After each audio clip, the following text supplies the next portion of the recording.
நாம் கேட்கின்றோம், யா அல்லாஹ் எங்கள் மீது கொடூரமாக ஆட்சி செய்யக்கூடிய ஆட்சியாளர்கள் இருக்கிறார்கள், அக்கிரமம் அநியாயம் செய்யக்கூடிய அரசர்கள் இருக்கிறார்கள், எங்கள் மீது ரஹ்மத்தான பார்வை பார்த்து எங்களுக்கு அருள் புரிய அல்லாஹ் அப்படின்னு நாங்கள் அல்லாஹ்விடம் பிரார்த்தனை செய்கிறோம்.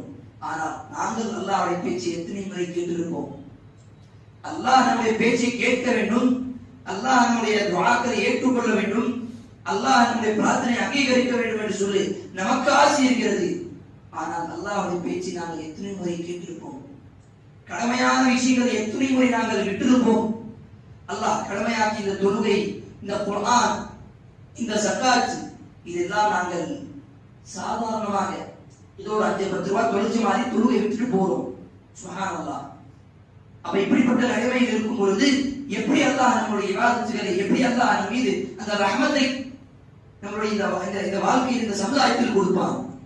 அல்லாஹ்வுடைய தூதர் ஸல்லல்லாஹு அலைஹி வஸல்லம் சொன்னார்கள், ஒரு காலம் வரும், அந்த காலத்தில் மதுபானிகள், மது போதைகள், இந்த மாதிரி மது அருந்தக்கூடியவர்கள் அந்த மதுவுடைய பெயர்களை மாற்றிவிட்டு அவர்கள் அதை ஹலால் என்று சொல்லிவிட்டு மது அருந்துவார்கள். ஒரு காலம் வரும், பெண்களை நீங்கள் பார்ப்பீர்கள், ஆடை அணிந்தும் அவர்கள் நிர்வாணமாக இருப்பார்கள். ஒரு காலம் வரும், ஹலாலான விஷயங்களை ஹராமாக்கிவிட்டு ஹராமான விஷயங்களை ஹலாலாக்குவார்கள், பெயரை மாற்றிவிட்டு. வட்டி அதிகமாகும். இந்த மாதிரி விஷயங்கள், இந்த மாதிரி பாவங்கள் நடக்கும் பொழுது அல்லாஹ் உங்கள் மீது அநியாயம் செய்யக்கூடிய யுஸல்லித், உங்கள் மீது ஒரு அரசனை அல்லாஹ் நியமிப்பான். ஆட்சியாளரை, அப்படிப்பட்ட அநியாயம் செய்யக்கூடிய ஆட்சியாளரை அல்லாஹ் நியமிப்பான். இதிலிருந்து என்ன தெரிகிறது? நமக்கு மீது ஒரு ஆட்சியாளர் இந்த மாதிரி அநியாயம் அக்கிரமம் செய்கிறார் என்று சொன்னால் மிகப்பெரிய ஒரு தவறு நம்முடைய தவறுகள் தான், இந்த சமுதாயத்தில் இருக்கக்கூடிய இந்த தவறுகள் தான். அதனால்தான் அல்லாஹ்வுடைய தூதர் சொன்னார்கள், இந்த காலகட்டத்தில் நன்மைகள் குறைந்து விடுகிறதோ, அந்த சமுதாயத்துடைய பாவங்கள் நன்மைகளை விட அதிகமாக மாறுகிறதோ, அந்த நேரத்தில் தான் இப்படிப்பட்ட அதாப் அல்லாஹ் அவர்களுக்கு கொடுப்பான். அப்ப நாம் நம்மளுடைய அந்த வாழ்க்கையில் ஒரு மாற்றத்தை கொண்டு வர வேண்டும். அதற்காக தான் இந்த ரமதானுடைய மாதம் வந்தது.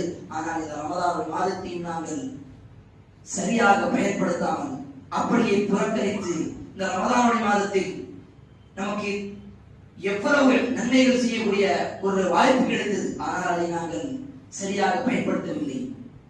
அல்லாஹ்வுடைய தூதர் ஸல்லல்லாஹு அலைஹி வஸல்லம் அவர்களுடைய வாழ்க்கையை எடுத்து பாருங்கள், ரசூலுல்லாஹ்வுடைய சீராக்களை எடுத்து பாருங்கள்.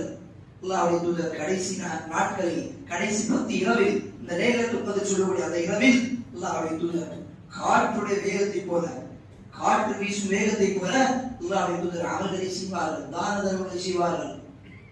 அப்ப இப்படிப்பட்ட அதாபத்தை, இப்படிப்பட்ட ஒரு இபாதத்